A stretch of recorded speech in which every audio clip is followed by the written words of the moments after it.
हरे कृष्णा, राधे राधे, जय श्रीमन नारायण। कैसे हैं आप लोग? आशा करती हूँ कि श्री हरि की असीम कृपा आप सभी पर बनी रहे, आप सभी स्वस्थ हो, अच्छे हो। इसी कामना के साथ आज हम जानेंगे गंगा दशहरा व्रत की कथा। सबसे पहले यह जान लेते हैं कि गंगा दशहरा कब है।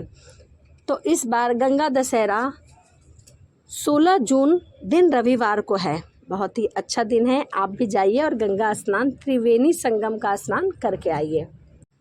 आइए अब हम जानते हैं कि गंगा दशहरा क्यों मनाया जाता है। कहा जाता है कि इस दिन माँ गंगा धरती पर आई थी, जिसे भागीरथ जी ने इस दिन माँ गंगा को धरती पर आने के लिए प्रार्थना की थी और माँ गंगा धरती पर आई थी, इसीलिए गंगा दशहरा मनाया जाता है। आइए अब हम जानते हैं गंगा दशहरा व्रत की कथा। एक बार महाराजा सगर ने व्यापक यज्ञ किया। उस यज्ञ की रक्षा का भार उनके पौत्र अंशुमन ने संभाला। इंद्र ने सगर के यज्ञ अश्व का अपहरण कर लिया, यानी कि उनके घोड़े का अपहरण कर लिया। यह यज्ञ के लिए विघ्न था। राजा सगर ने लगभग 99 यज्ञ करवाए थे और यह 100वां यज्ञ था। तभी राजा इंद्र को ये लगा कि ऐसा ना हो कि सगर जो है वो 100वां यज्ञ करा के और मेरा जो है वो राजपाट छीन ले। इसी डर से उन्होंने जो उनका घोड़ा था, उनका राजा सगर का जो यज्ञ का घोड़ा था, उसको अपहरण कर लिया। अंशुमन ने सगर की 60,000 प्रजा लेकर अश्व को खोजना शुरू कर दिया। सारा भूमंडल खोज लिया, सभी पाताल और धरती लोग खोज लिए, परंतु वह जो घोड़ा था नहीं मिला। फिर घोड़े को पाताल लोक में खोजने के लिए पृथ्वी को खोदा गया। खुदाई पर उन्होंने देखा कि साक्षात भगवान महर्षि कपिल के रूप में तपस्या कर रहे हैं। उन्हीं के पास महाराजा सगर का घोड़ा घास चरता पाया गया। प्रजा उन्हें देखकर चोर चोर चिल्लाने लगी, क्योंकि वह घोड़ा वहीं था और बहुत समय से उसे ढूंढा जा रहा था। महर्षि कपिल की समाधि टूट गई, क्योंकि वह न जाने कई वर्षों से समाधि में लीन थे। ज्यों ही महर्षि ने अपने अग्नि नेत्र खोले, त्यों ही सारी प्रजा आग में जलकर भस्म हो गई, क्योंकि वह एक बहुत पहुँचे हुए कपिल महर्षि थे। एक तरह से देखा जाए तो यह भगवान विष्णु के ही अवतार थे। इन मृत लोगों के उद्धार के लिए महाराजा दिलीप के पुत्र भागीरथ ने कठोर तपस्या की। कई हजार वर्षों तक तपस्या की।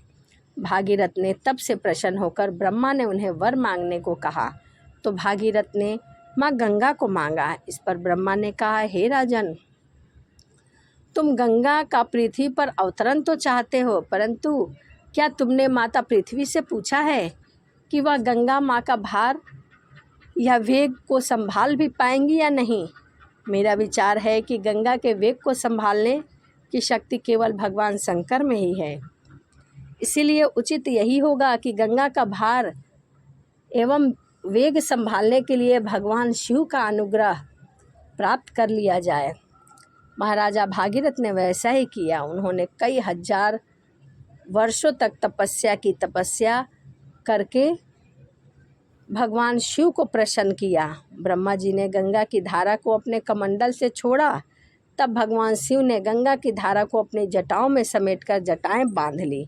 इसका परिणाम यह हुआ कि गंगा को जटाओं से बाहर निकलने का पथ नहीं मिल सका। अब महाराजा भागीरथ को और भी अधिक चिंता हुई। उन्होंने एक बार फिर भगवान शिव की आराधना किया, घोर तपस्या की। तब कहीं भगवान शिव ने गंगा की धारा को मुक्त करने का वरदान दिया। इस प्रकार शिवजी की जटाओं से छूटकर गंगा जी हिमालय की घाटियों में कल कल निदान करके मैदान की ओर मुड़े। इस प्रकार भागीरथ पृथ्वी पर गंगा का वरण करके बड़े भाग्यशाली हुए। उन्होंने जनमानस को अपने पुण्य से उपयुक्त कर दिया और उनके जो पूर्वज थे वह माँ गंगा के जल से तृप्त हो गए। युगों युगों तक बहने वाली माँ गंगा की धारा महाराज भागीरथ की कष्टमयी साधना की गाथा कहती है। गंगा प्राणी मात्र को जीवन दान ही नहीं देती, बल्कि मुक्ति भी देती है। इसी कारण माँ गंगा का एक नाम भागीरथ भी है। माँ गंगा शिव जी के केशों में प्रवाहित होती रही। माँ गंगा धरती पर ज्येष्ठ मास के शुक्ल पक्ष की 10वीं के दिन भगवान शिव ने अपनी एक जटा खोली और गंगा माता को धरती पर जाने को कहा।